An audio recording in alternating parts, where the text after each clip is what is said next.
Pues muy buenos días a todos, el Instituto de Formación Ejecutiva y Profesional. Les damos hoy la bienvenida para el curso que vamos a llevar a cabo el día de hoy, denominado Revisiones Electrónicas por parte del SAT, de las autoridades fiscales. Es un curso que pues, bueno, es necesario para todos nosotros porque es una nueva modalidad de fiscalizar por parte de la autoridad fiscal.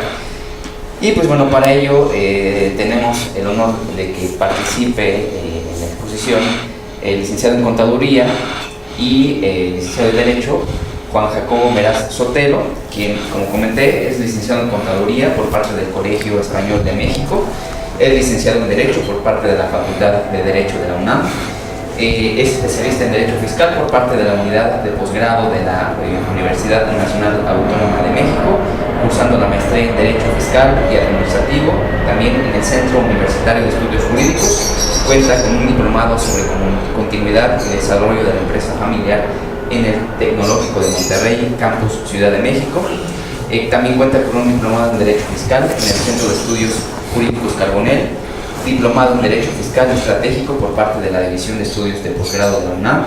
También cuenta con un diplomado en Presentación Efectiva del Instituto Mexicano Internacional, ¿verdad? Es conferencista y ponente en la Asociación Mexicana de Contadores Públicos de la Ciudad de México, en la Secretaría de Agricultura, Ganadería, Desarrollo Rural, Pesca y Alimentación, entre otras instituciones públicas y privadas. En la Facultad de Derecho de la UNAM imparte cátedra y también dentro del Centro Universitario de Estudios Jurídicos, CUEG. Es articulista de la revista Excelencia Profesional por parte de la Asociación Mexicana de Contadores Públicos, articulista en el Boletín del Centro Universitario de Estudios Jurídicos, conductor del programa de radio por internet Cubículo Radio en la Asociación Mexicana de Contadores Públicos, entre otras áreas de desarrollo profesional. Pues bueno, los dejamos el día de hoy con el licenciado Juan Jacobo Meraz Sotelo. Licenciado, pues bienvenido. Y muchas gracias. Adelante. Ok, bueno pues vamos a iniciar este curso que tiene que ver con esta nueva modalidad de las facultades de comprobación de la autoridad, que si bien es cierto se había puesto en el artículo 42 la fracción novena desde el 2014, pero hasta apenas nos envió el memorándum el SAT y dice en el segundo semestre de este año 2016 es cuando vamos a iniciarlas. La pregunta es primero, ¿cómo nos vamos nosotros a defender? Pero, ¿de qué nos vamos a defender? Entonces, es lo que vamos a ver nosotros. Vamos a analizar el artículo que marca el Código Fiscal relativo a esa revisión electrónica. A efectos pues, de estar preparados para esa revisión. 53B de Código. Vamos también a ver medidas preventivas. ¿Qué podemos nosotros hacer contra ese tipo de revisiones? Antes de que llegue una de esas revisiones. Entonces, pues a todos nuestros invitados a este curso, tanto los presenciales como los que están en línea, pues vamos a iniciar esta ponencia. También les queremos mencionar, si ustedes tienen alguna duda, en el momento díganla. En el momento menciónenla. No se esperen hasta el final.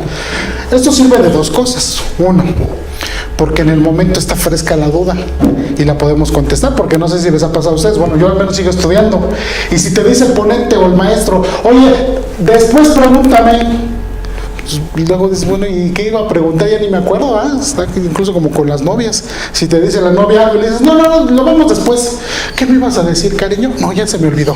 Entonces, no, pero las preguntas se contestan en el momento. Y dos, tiene que ver con el ponente.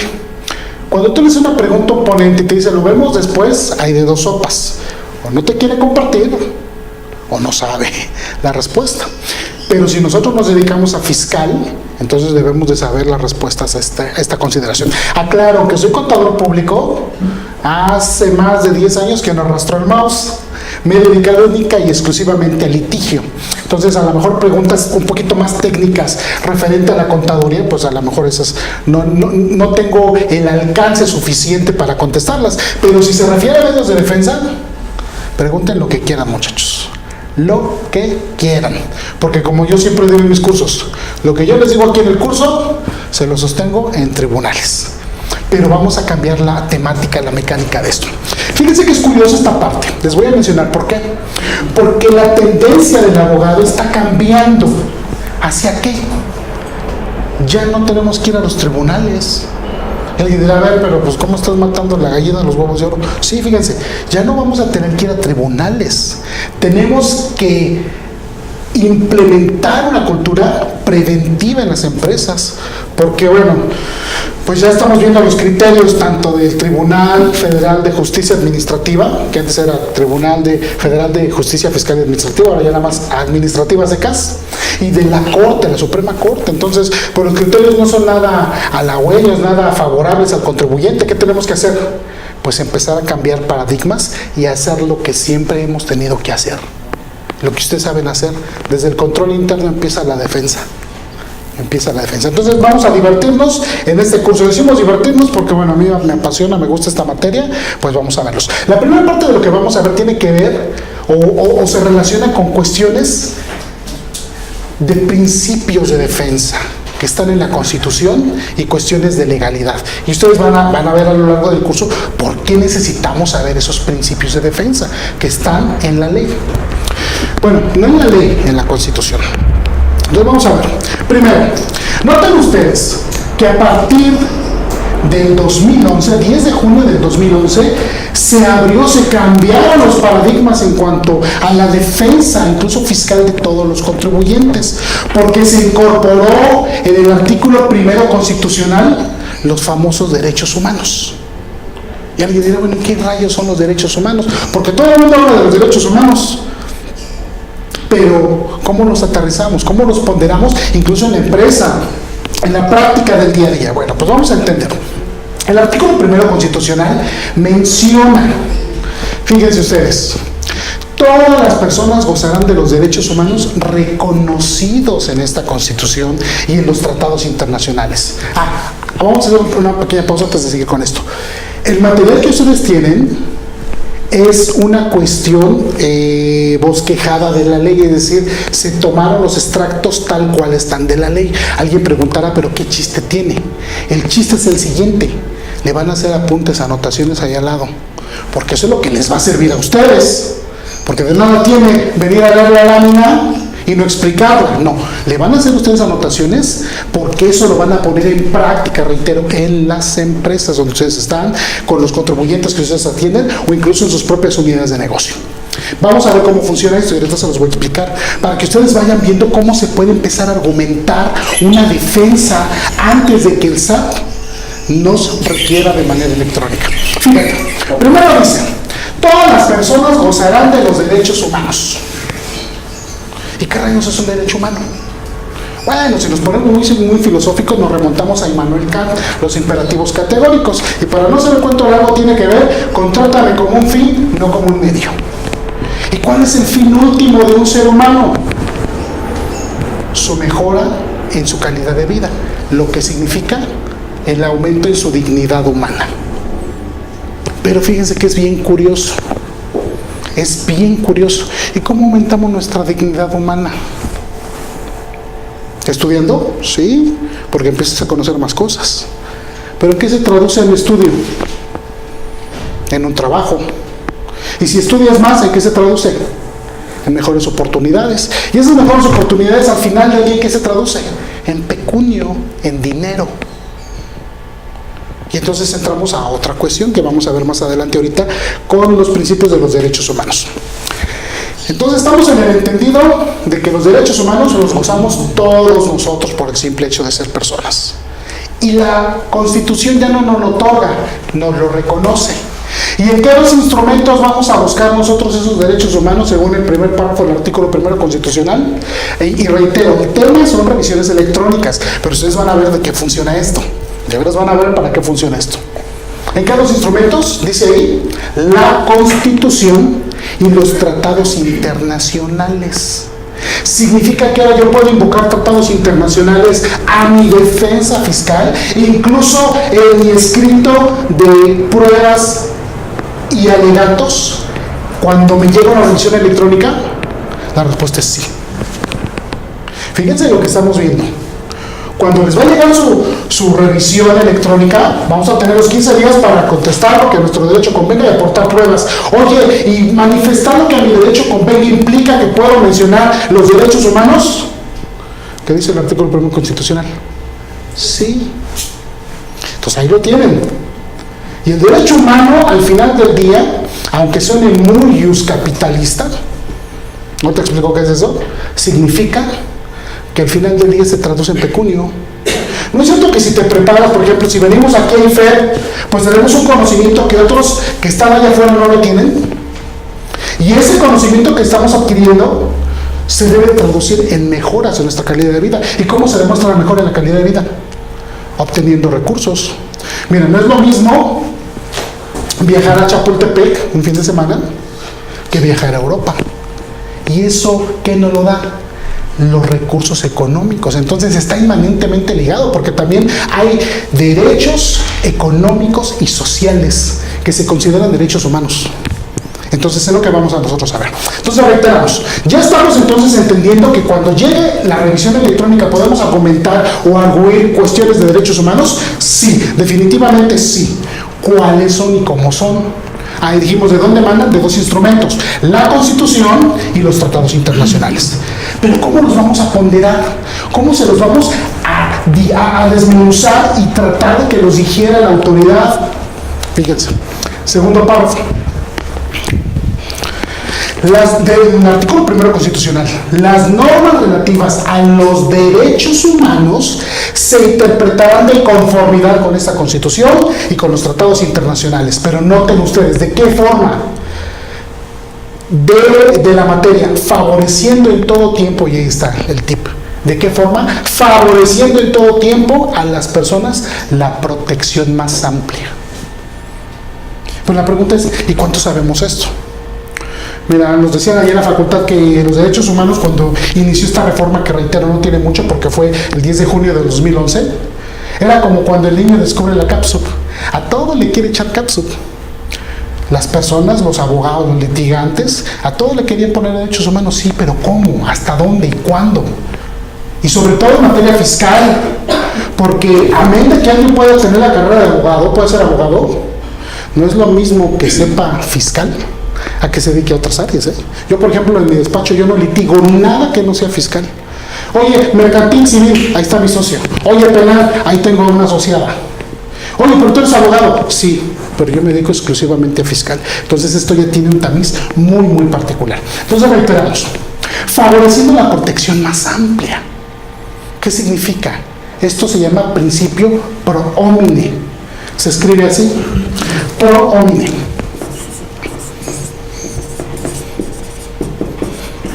Si quieren, anótenle ahí. Es el principio pro homine. ¿Qué significa? Favorecer siempre a la persona, pro homine. Oye, ¿de qué me sirve la materia fiscal? Cuando yo invoco tratados internacionales, cuando yo invoco principios de la Constitución, la autoridad está obligada y constreñida a darme la aplicación y la interpretación que más favorezca mi derecho humano. Repito, la autoridad está constreñida, es decir, obligada a darme la interpretación más favorable de una norma jurídica que tutele o salvaguarde mi derecho humano. Y ahorita vamos a ver, oye, pero en materia fiscal estamos hablando de otra cosa. No, van a ver cómo se aterriza, van a ver cómo funciona esto. ¿Hasta aquí alguna pregunta? Entonces, el segundo párrafo del artículo 1 de la Constitución habla del principio pro homine. ¿Qué significa? Favorecer el derecho humano. ¿El contribuyente tiene derechos humanos? Por supuesto que los tiene, y ahorita vamos a ver. Y eso invóquenlo. Incluso así, si quieren, así como comentario de esos para dar en la comida. No, pues fíjate que en mi FEB aprendí acerca de la aplicación o del principio pro homine. Bueno, ¿y qué significa eso? A interpretar y aplicar una norma que favorezca de manera amplia el derecho humano. Entonces, en materia fiscal lo tenemos que ver. ¿Cómo? Fíjate, tercer párrafo del artículo 1. Todas las autoridades, dice ahí, ¿solo ciertas autoridades? Todas. La administración federal Y de la administración federal sabemos que ahí está Hacienda y su hijito Quasimodo, todo ahí feo, que incluso ya lo rebasó el SAT. Todas. Ahí no es de que si quieres. Aquí está imponiendo la obligación todas las autoridades. No, pero es que los derechos humanos son otra cosa. No es cierto. Todas las autoridades, todos los contribuyentes tienen derechos humanos incorporados. Vamos a explicar ahí cierta cuestión. Oye, ¿las personas morales tienen derechos humanos? Sí, la Corte se ha pronunciado, porque cuando hubo la reforma de derechos humanos, decía, pero es que las personas morales no tienen derechos humanos. Sí los tienen, pero solo los que les competen. Por ejemplo, ¿una persona moral tiene derecho a la vida? Pues no. ¿Tiene derecho a la educación? Pues no, porque es una ficción de derecho. Oye, ¿pero tiene derecho a su patrimonio? Sí. ¿Tiene derecho a una reputación? Sí. ¿Tiene derecho a un domicilio? Sí. Entonces, todos tenemos derechos humanos, incluidos ¿quiénes? Las personas morales. Pero solo los que les competen. No vamos a decir, no, pues las personas morales tienen derecho a una vivienda digna, a una familia. No, pues no. Esos solo son las personas físicas. Pero regresamos. Todas las autoridades en el ámbito de sus competencias, todas las autoridades en el ámbito de sus competencias, noten, tienen que la potestad, el ánimo, si quieren, dice así el texto constitucional. ¿Cómo dice? La obligación. Así que no me vengas a decirme que no me vas a respetar mi derecho humano. Y ahorita les voy a platicar un caso muy triste, por cierto, de un contribuyente que pues se las vivió duras y negras cuando el SAT no respetó los derechos humanos. Claro, afortunadamente se defendió y bueno, pues ahí sacó adelante este asunto. Pero mira, dice ahí, tienen la obligación, ¿de qué cosa? Promover, respetar, proteger y garantizar los derechos humanos. Suena muy bonito, ¿verdad? Pero estos se llaman derechos subjetivos. ¿Saben por qué se llaman derechos subjetivos? Porque significa que tú los puedes hacer valer, pero que si tú no los haces valer, pues no pasa nada. Pero tú consientes ese acto, tú te dejas que te afecte ese acto. Es como en materia laboral. Si en materia laboral yo no demando en los términos que marca la ley laboral, que en algunos casos son 3 meses y en algunos otros 1 año, ¿qué pasa? ¿Qué pasa? Ya prescribe, exacto. Prescribe mi derecho, precluye. Oye, pero yo tenía todas las de ganar, sí me trataron bien mal, me despidieron injustificadamente, no me dieron mi salario, no me dieron mis partes proporcionales de mis prestaciones, no me dieron la PTU y si había. Sí, pero ¿qué quieres que haga? Si no te defendiste en tiempo y forma, precluyó tu derecho. Entonces estos son derechos subjetivos. Significa que si tú en una revisión electrónica no los haces valer, pues ¿quién los va a hacer valer por ti? Ya se murió, ¿no? Como decían ahí el chiste. ¿Y ahora quién podrá defendernos? No, pues ya se murió. Si nosotros no lo hacemos, nadie lo va a hacer. Entonces se tiene que hacer desde el principio. Ojo, se tienen que invocar desde el principio cualquier violación a nuestros derechos humanos. ¿Estamos? Ok. Seguimos. Ahora bien, ¿de conformidad con qué? ¿Con qué todas las autoridades, incluido el SAT, debe de respetar, promover, proteger, tutelar los principios de los derechos humanos? Con las cuestiones de universalidad, interdependencia, indivisibilidad y progresividad. Bueno, ¿y qué caramba son esos y cómo nos impacta en materia fiscal? Ahorita se los voy a explicar. Universalidad significa todas las personas, por el hecho de ser personas, tienen derechos humanos, incluidos las personas morales. Hasta las nuevas SAS, las sociedades anónimas simplificadas, ¿tienen derechos humanos? Sí, por el simple hecho de ser persona.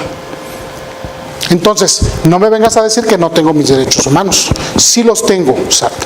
Y aquí te los voy a mostrar. Ok, esa es universalidad. Todas las personas, por el simple hecho de ser personas, tienen derechos humanos. Y es universal porque no importa dónde tú estés.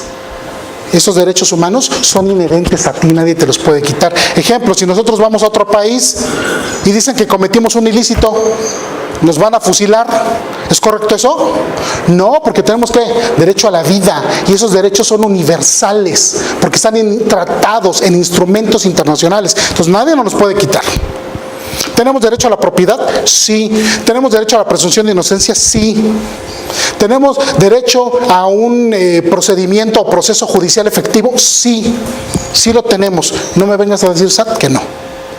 Entonces aquí lo tenemos. Segundo, interdependencia. Significa que los derechos humanos, todos los derechos humanos, la afectación a uno afecta a otros. Están interdependientes, es decir, están relacionados. Unos con otros son una sola unidad. No puedo decir, no, pero a ver, mira, a ver, momento. Yo te embargué tu mercancía, yo soy SAT, o yo te embargué tu cuenta bancaria, o yo te estoy imponiendo una preliquidación. Yo te estoy, después de la preliquidación, si no me satisface, pues te la voy a hacer efectiva y voy a ejecutar el PAE en tratándose de las revisiones electrónicas. Momento. El derecho a la propiedad, el derecho a mi patrimonio es un derecho humano. No lo puedes afectar así como quieras. Pero ojo, si afectas mi derecho humano de mi patrimonio, se afectan todos mis demás derechos, porque eso significa la interdependencia. Los derechos humanos están correlacionados uno con otro. Si tú afectas uno, los afectas a todos. Eso es lo que tenemos que hacer valer. Y ahorita reitero, ahorita les voy a poner el ejemplo de cómo los derechos humanos se interrelacionan unos con otros. 3, indivisibilidad. Bueno, pues eso es casi con el principio, con el de interdependencia. Es decir, cuando tú estudias los derechos humanos, no los puedes estudiar aislados, los tienes que estudiar todos en conjunto. En el de interdependencia significa que si tú afectas uno, se afectan todos. Que si tú favoreces uno, se favorecen todos. En el de indivisibilidad significa no los puedes separar y estudiar aisladamente. Son una sola unidad porque es una sola persona. Eso es indivisibilidad. Y el último, progresividad. Este de progresividad significa si ya le diste una tutela, un alcance al derecho humano, ya no se lo puedes restringir. Fíjate, si ya le diste una tutela, un alcance al derecho humano, ya no se lo puedes quitar, ya no se lo puedes restringir. Como los derechos laborales, ¿no? Las prestaciones laborales. Si tú le incrementas el sueldo a tu trabajador, ¿el siguiente año se lo puedes reducir? No. Eso se refiere a la progresividad. Oye, ¿y cómo funciona en materia fiscal? Fíjate, les voy a contar así brevemente la historia de un cliente. Este cliente dijo, me está yendo bien en mi negocio. Se dedicaba a la compra y venta de artículos deportivos, tenis, ropa deportiva. Las marcas, bueno, que ya sabemos. Y entonces dijo, este año está muy bueno, 2011. ¿Qué voy a hacer? ¿Qué voy a hacer este año? Lo que voy a hacer es, voy a invertir mi capital y voy a pedir préstamos para que yo pueda hacer crecer más mi negocio. Y le mete 10 millones de pesos a su negocio. Estoy hablando que es un cliente, un pequeño cliente. Se considera mi pyme, ¿no? Microempresario, pequeña empresa. Y lo hace. Estaba aquí por el rumbo de Tláhuac. No, Xochimilco. Bueno, por ahí, por esos rumbos. Por Xochimilco. Y entonces llega la autoridad el 14 de diciembre. Fíjate, el 14 de diciembre. Y le embarga toda la mercancía. Porque andaban revisando cuestiones de comercio exterior. Primero, el domicilio que tenía la orden de visita no era el número donde él estaba. Traía otro número. Bueno, pues nosotros ya sabemos eso. Pero eso es, no, y aquí nos vamos a meter porque mire, aquí traemos la policía. Eso es mentira, ahorita les voy a explicar por qué. No, es que si tú te pones rebelde, te vamos a llevar al Ministerio Público. ¿Sí? Bueno, ahorita les explico. Le embargaron toda la mercancía el 14 de diciembre. 10 millones de pesos de mercancía. 2. El problema fue que esta persona, sus comprobantes, sus FDIs, se los dio a la autoridad y de repente No le hicieron caso. Me están anunciando que vamos a tener una pequeña pausa. Vamos a hacer una pequeña pausa y ahorita seguimos con esta historia medio terrorífica y macabra, pero que tiene que ver con la aplicación o no aplicación de los derechos humanos. Ahorita los esperamos. Vamos a hacer una pequeña pausa.